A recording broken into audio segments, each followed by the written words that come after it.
कल पढ़ाए होंगे रिलेटिव परमिटिविटी, है ना, जिसके एप्सिलॉन आर से डिनोट करते हैं, और डाइलेक्ट्रिक। तो अब इतना चीज को याद रखना है, ठीक है नहीं? याद रहेगा तब बनेगा ना, तब ना बनेगा। हम बताए थे क्या चीज, एसआई फॉर्म और सीजीएस फॉर्म।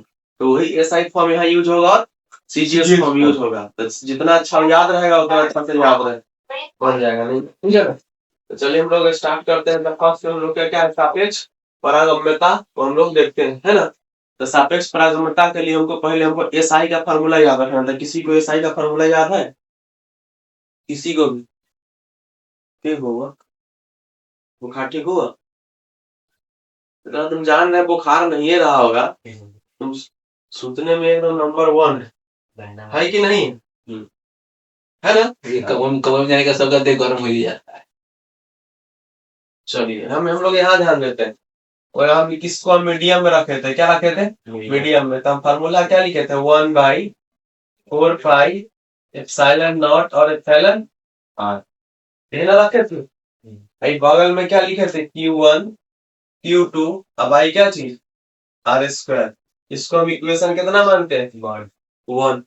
अब इसी चीज को मीडियम में, तो हम यहाँ पर जब हम सापेक्ष पारगम्यता यानी कची रिलेटिव परमिटिविटी का मान हम कितना रखते थे, 1। क्या रखे थे, 1। तो अभी टोटल वैल्यू को जब 1 रखे थे, 1 से गुना करने के बाद कुछ हुआ ना, कोई फर्क नहीं पड़ा था। तो यहाँ पर बगल में लिख लीजिए epsilon R is equal to कितना रखने के बाद, कहाँ है, ए और में। तो क्या हो जाएगा, एफ बेस में A is equal to 1/4 pi epsilon naught. एक से में गुना करेंगे तो कोई फर्क पड़ेगा नहीं। इसीलिए क्या हो जाएगा, Q1 Q2 by R square समीकरण। इसको क्या करेंगे, दोनों। क्लियर है? इस साथ साथ लिखते जाइए, क्योंकि बहुत इंपोर्टेंट टॉपिक चल रहा है ना।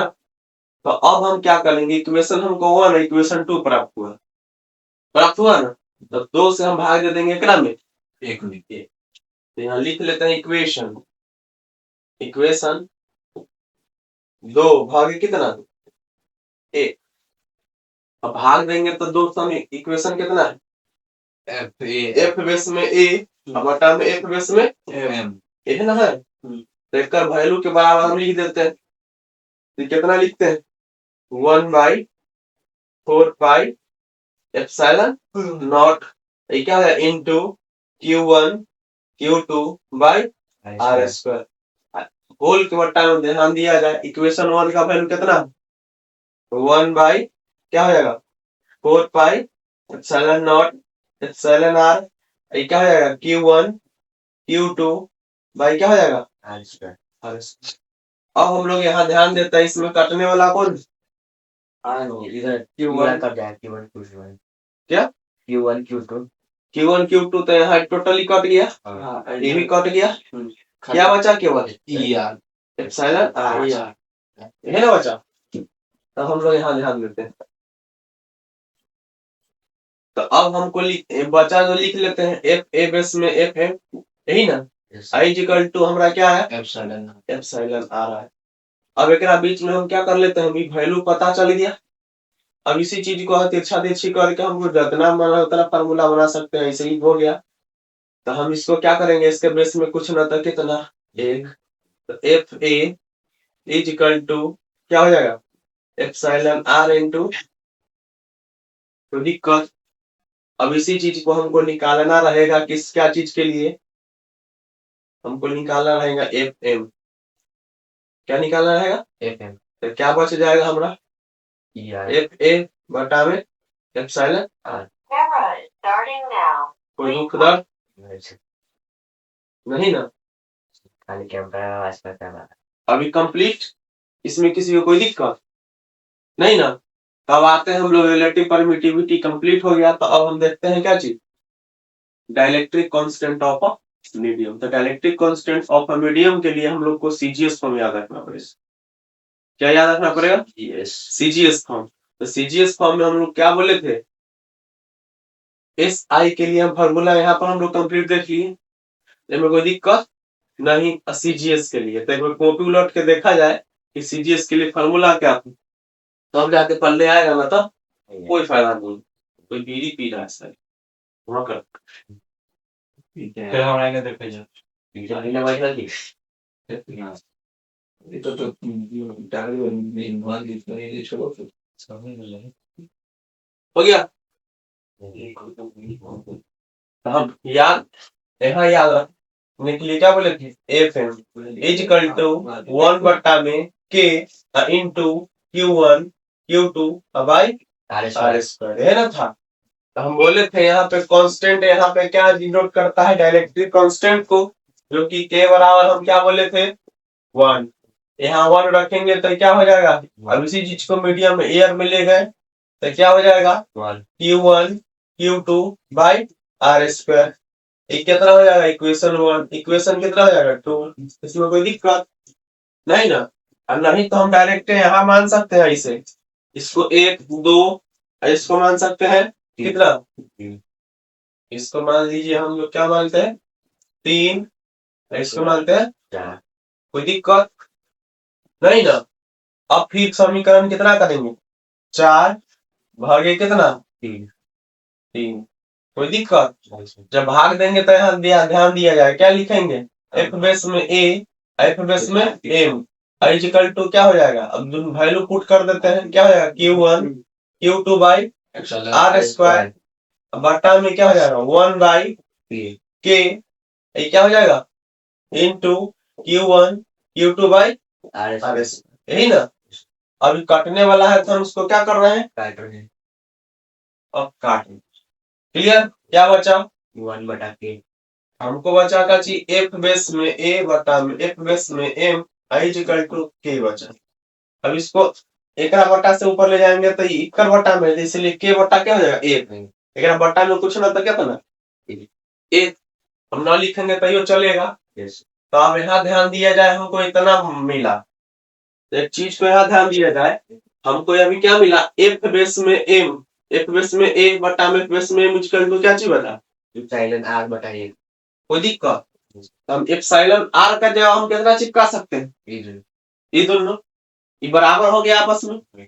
अब इसके जगह पर हम लोग क्या कर सकते हैं एफ बेस में ए और एफ बेस में एम बराबर क्या हो जाएगा, तो हम यहाँ लिख सकते हैं के बराबर एप्सिलॉन आर लिख सकते हैं, लिख सकते हैं कि नहीं लिख सकते, कोई दुख दर्द इसमें, कोई दुख दर्द नहीं सर। अब कैसे कि केओ बराबर है इतना के और एप्सिलॉन आर भी बराबर है इतना के, तो इसीलिए हम क्या लिख सकते हैं इतना बराबर इतना। अब यहाँ ध्यान दिया जाए, अब इतना के बराबर हम लिख सकते हैं एफ बेस में ए इक्वल टू एफ बेस में एम, लिख सकते हैं कि नहीं। तू लोग रोजा रखता पक्का मजाक लगता है सर, कैमरा लगाया वो रोबोटिक कैमरा पीछे है, कोई दुख दर्द है सब यस Tadi, लगता है। तो सुबह था क्या था ना सर जी, हाँ सर जी, ये लगता है सर जी 4 बजे खा लेते हैं। हाँ 4 बजे खाते हैं, 4 बजे बोल। चलिए तो हम लोग यहाँ ध्यान देते हैं, इनमें कोई दिक्कत है ना, तो यहाँ लिख सकते हैं epsilon is equal to epsilon naught I into epsilon R, आगे का दिन ज्यादा कैसे लिख दी सर, कैसे लिख दी एप्सिलॉन बराबर epsilon naught is equal to कितना एप्सिलॉन आर, लिख सकते हैं कि नहीं। ये हवा में है, आई क्या चीज है रिलेटिव परमिटिविटी, अभी जस्ट हम लोग पढ़े रिलेटिव परमिटिविटी को डिनोटे करते हैं, तो कोई दिक्कत। तो यहाँ ध्यान दिया जाए, यहाँ के बराबर कितना है एप्सिलॉन आर, या के बराबर कितना लिख सकते हैं एफ बेस में ए इक्वल टू क्या बाई क्या लिख सकते हैं एफएम एप्सिलॉन आर की जगह इतना लिख सकते हैं। अब इसको हम ऐसा ही रहने दे, ए में एप्सिलॉन नॉट के जगह छोड़ देंगे, इसमें एप्सिलॉन आर के वैल्यू के जगह हम क्या लिख सकते हैं एप्सिलॉन नॉट आई इनटू के, इसके जगह क्या लिख सकते हैं एप्सिलॉन नॉट, तो हम इतना बराबर इतना लिख सकते हैं कि नहीं, इसमें कोई दिक्कत कोई लिख सकता है, सब सही फॉर्मूला सब इक्वल है आपस में, मतलब आज हम लोग क्या डेरिवेशन की, तो कहता है relative permittivity and dielectric constant of a medium, मतलब किसी माध्यम की सापेक्ष पारगम्यता और परावैद्युत स्थिरांक, है ना। तो पहले रिलेटिविटी परमिटिविटी देखे तो उसका हमको वैल्यू कितना है epsilon r equal to f base में f बेस में a बाई क्या होया f बेस में m a मतलब कहने का मतलब एयर मतलब हवा और नहीं तो निर्वात मतलब वैक्यूम। कोई दिक्कत। दूसरा कहता है डाइलेक्ट्रिक कांस्टेंट जिसको हम डिनोट करेंगे क्या चीज से सीजीएस फॉर्म में। हम यहाँ पर कांस्टेंट से बराबर क्या लिए थे एक। उसी प्रकार से यहाँ एप्सिलॉन r का वैल्यू हम कांस्टेंट कितना लिए हैं 1। कोई दिक्कत नहीं ना। अब हम लोग आगे देखते हैं कि कुछ वैल्यू है जो डायरेक्ट याद रखना है। ठीक है वो टस्ट याद रखना है। ठीक ना। तो कहता है value of dielectric constant for some media इसको मतलब मीडियम। तो अब यहाँ पर ध्यान देते हैं ये पहले दिया हुआ है मीडियम मीडियम कर लीजिएगा। ठीक है ना। फिर कहता है वैल्यू ऑफ कांस्टेंट के वैल्यू ऑफ के। ठीक है ना। तो यहाँ पर याद रखना है वैक्यूम मतलब निर्वात में इसका मान कितना होता है ए का एक। हाइड्रोजन का कितना होता है 1.0003।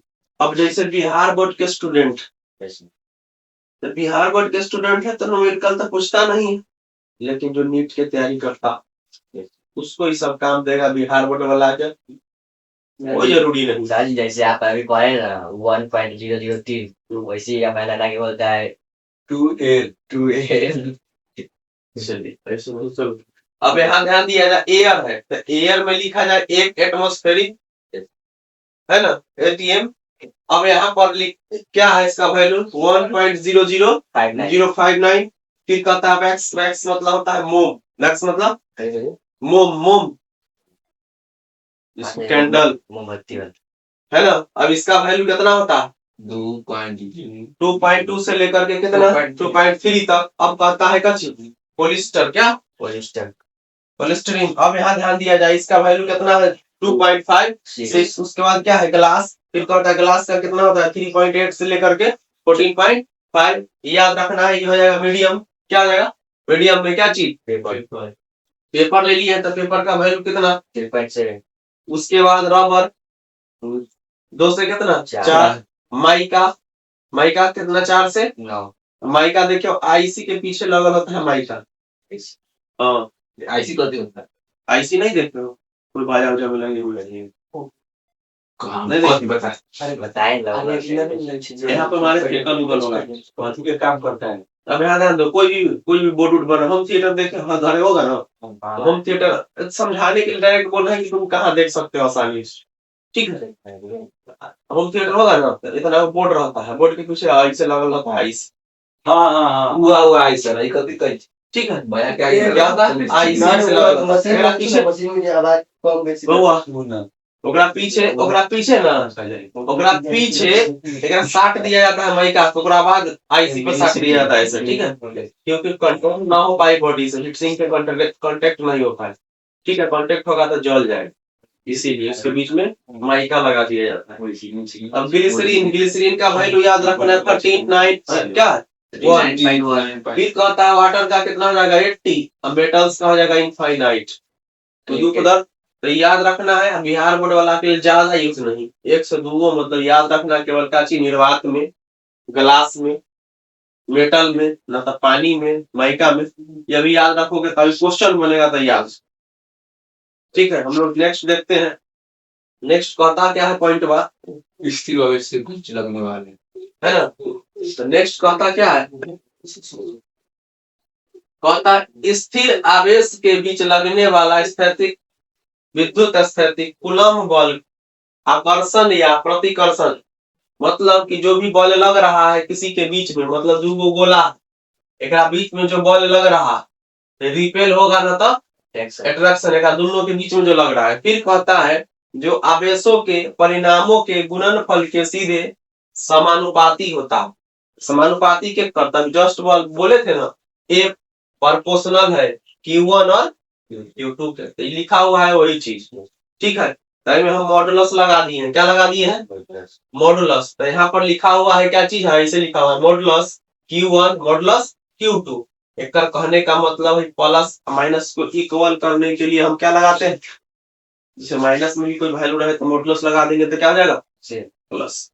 फिर कहता है तथा उसके बीच की क्या चीज, आर स्क्वायर आर स्क्वायर दूरी के वर्ग के व्युत्क्रमानुपाती होता है। तो ये बताए थे इनवर्सली प्रोपोर्शनल, मतलब व्युत्क्रमानुपाती होता है क्या, कर दूरी के, जिसको हम डिनोट क्या करते थे, आरसी। कोई दिक्कत। फिर कहता है एक, अब एकरा दोनों को हम एकरा समीकरण 1 समीकरण 2 मानते थे, तो दोनों को जब मर्ज किए थे तो क्या हो गया था, एक क्या है Q1 Q2 by R square. इसको जब हटा दिए थे प्रोपोर्शनल को, तो इसके जगह हम कांस्टेंट क्या लगाए थे कि Q1 Q2 by R square, यह ना हमको प्राप्त हुआ था। यस सर फिर कहता है तो यही प्राप्त है यहाँ F बराबर के Q1 Q2 by R square. अब हम लोग यहाँ ध्यान देते हैं। फिर कहता है यह आवेशों को जोड़ने वाली रेखा के अनुदिश कार्य करता है, मतलब इक्वल। फिर कहता है तो ये नियम बना है तो कौन सा लॉ का पालन करता है, तो न्यूटन के तीसरे नियम का पालन करता है। और क्या करता है, इसकी परिसीमा अनंत होती, मतलब इसको मेजरमेंट सही ढंग से एक्यूरेटली के साथ नहीं किया जा सकता। क्या होता है, अनंत होता है। तो यहाँ ध्यान देते हैं। तो ये कहता है कि प्रमुख विशेषता क्या क्या हो सकता है, ठीक है, विशेषता क्या क्या हो सकता है। तो यहाँ ध्यान देते हैं। तो कहता है इलेक्ट्रोस्टैटिक्स, मतलब कूलम्ब बल का प्रमुख विशेषता क्या है, तो विशेषता है प्रथम प्रकृति, प्रकृति है। दूसरा क्या है, व्युत्क्रम का नियम। तीसरा क्या है, क्रिया में दिशा। उसके बाद परिणाम। तो पहला नंबर देखते हैं। तो कहता क्या है, यह आकर्षक विपरीत आवेश या प्रतिकारक समान आवेश हो सकता है, मतलब प्लस हो सकता है, माइनस हो सकता है। प्लस प्लस मतलब रिपेल हो सकता है। क्लियर। व्युत्क्रम का वर्ग का नियम अभी जस्ट हम बता दिए हैं यहाँ, ठीक है। यहाँ पे चार्ज में मॉडुलस इसलिए लगाए हैं क्योंकि अगर मान लो चार्ज माइनस में है तो मॉडुलस लगाएंगे तो क्या चीज में जाएगा, प्लस में। कोई दिक्कत। कहता है क्रिया की दिशा, तक कहता है बल दो बिंदु आवेशों के केंद्रों को जोड़ने वाली सीधी रेखा के अनुदिश कार्य करता है, समानुपाती है। फिर कहता है जस्ट बताए थे तो कैसे काम करता है, तो लाइन ज्वाइनिंग सेंटर पर, मतलब सेंटर टू सेंटर काम करता है। कैसे काम करता है, सेंटर टू सेंटर। फिर कहता है दोनों आवेशों के परिणामों के गुणनफल के सीधे समानुपाती होता है। क्या होता है, सीधे समानुपाती होता है। तो इसका रिजल्टेंट हमारा क्या प्राप्त हुआ, तो रिजल्टेंट प्राप्त हुआ दोनों आवेशों के परिणामों के गुणनफल के समानुपाती होता है। समानुपाती कैसे लिखे थे, एक प्रोपोर्शनल है Q1 Q2। जस्ट हटाए थे तब क्या हटाए थे, ये कोई दुख दर्द। चलिए आगे देखते हैं। आगे कहता है माध्यम पर निर्भर करता है, मीडियम। मीडियम मतलब हम क्या बोले थे, हवा मतलब निर्वात। कहता है बल आपस के क्या चीज, सॉरी आसपास के माध्यम पर निर्भर करता है और निर्वात में परावैद्युत माध्यम की तुलना में अधिक मजबूत होता है। एक बार और ध्यान दे लेते हैं कि क्या समझ, यह माध्यम पर निर्भर करता है। फिर कहता है और निर्वात में यह परावैद्युत माध्यम की तुलना में, मतलब ठीक है क्या तुलना में, निर्वात के, कहता है क्या होता है, अधिक मजबूत होता है। क्लियर। फिर कहता है न्यूटन का तीसरा नियम। तो तीसरा नियम क्या कहता है, तो कूलम्ब का बल एक पारस्परिक क्रिया प्रतिक्रिया युग्म, मतलब जोड़ा है। क्या है, जोड़ा। फिर कहता आवेश दो कारक, आवेश एक पर लगने वाला बल क्या होता है, आवेश के कारण आवेश दो पर लगने वाले बल के बराबर विपरीत होता है। कहने का मतलब इसको अगर एक्सप्लेनेशन दिया गया तो हम लोग ऐसे देखते हैं। एवं Q1 रख लेते हैं Q2। अब ई बल लगाएगा क्या इधर, तो ई चला जाएगा किधर, इधर। इसको हम बोल सकते हैं F1 ड्यू टू 2। ई बल लगाएगा तो इधर क्या कहाँ चलाएगा, इधर। तो इसको लिखेंगे F2 ड्यू टू 1। कोई दुख दर्द। गोला के नाम रख लेते हैं A, एक का नाम रख लेते हैं B, वैल्यू रख लेते हैं Q1, इसका रख लेते हैं Q2। यही इसको दर्शाने के लिए इतना चीज को हम डायरेक्ट डेरिवेशन के तौर पर ऐसे बना सकते हैं। अब सुपर पोजिशन प्रिंसिपल देखते हैं, मतलब अध्यारोपण का सिद्धांत। कहता है एक आवेश पर उसके चारों ओर मौजूद अनेक आवेशों के प्रकार, आवेशों के कारण लगने वाला कुल बल उसके क्या होता है, अलग अलग बलों का क्या होता है, सदिश योग होता है। ठीक है वेक्टर। तो ये क्वेश्चन रहेगा कौन योग होता है, सदिश की अदिश, सदिश। क्लियर है। बेरेकर्स पावर देख लेते हैं, शक्ति। तो कहता है स्थिर विद्युत स्थैतिक बल गुरुत्वाकर्षण बल से कहीं अधिक मजबूत होता है। अब यहाँ ध्यान दिया जाए, एक छोटा भाषा में पूछा जाए, जैसे नेचुरल मैग्नेट वर्क अच्छा करता है कि मानव के द्वारा कृत्रिम रूप से बनाया हुआ? नेचुरल। तो नेचुरल वाला में ज्यादा पावर नहीं होता है, मानव के बनाए में ज्यादा पावर होता है। तो इसमें कहेगा दुर्बल कौन? तो प्रकृति बल। प्रबल कौन? तो मानव बल। क्लियर? फिर कहता है गैर संपर्क बल, मतलब कि न संपर्क में नहीं आता है, तो कहता है यह बिना भौतिक संपर्क के दूरी पर कार्य करता है। ठीक है। फिर कहता है संरक्षी कंजर्वेट। फिर कहता है क्या चीज? बल द्वारा किया गया कार्य पथ स्वतंत्र होता है। एक स्ट्रेंथ कैसे होता है? स्वतंत्र रूप से होता है, कोई बंधन इसमें नहीं होता है। चलिए हम लोग आगे देखते हैं कि टोटल हम पॉइंट किसका देखें हम लोग? इलेक्ट्रोस्टैटिक्स या कूलम्ब बल की प्रमुख विशेषताएं देखें। कोई दुख दर्द? अब हम लोग आगे ध्यान देते हैं। अब कहता है Coulomb's law in vector form. ठीक है, तो इसको पीछे से पहले इसको अच्छा से क्या करके आना है, सबको देख के आना। ठीक है, तब हम जाकर के इसमें हम क्या करेंगे, पढ़ के आएंगे। तो वेक्टर फॉर्म में पढ़ने के लिए हम लोग पहले क्या करेंगे, जस्ट बोले थे एगो गोला यहाँ लेंगे, एगो गोला यहाँ लेंगे, दोनों गोला लाइन ज्वाइनिंग सेंटर पर काम करेगा। अब मान लो कोई ए और ये है क्या चीज, बी। ए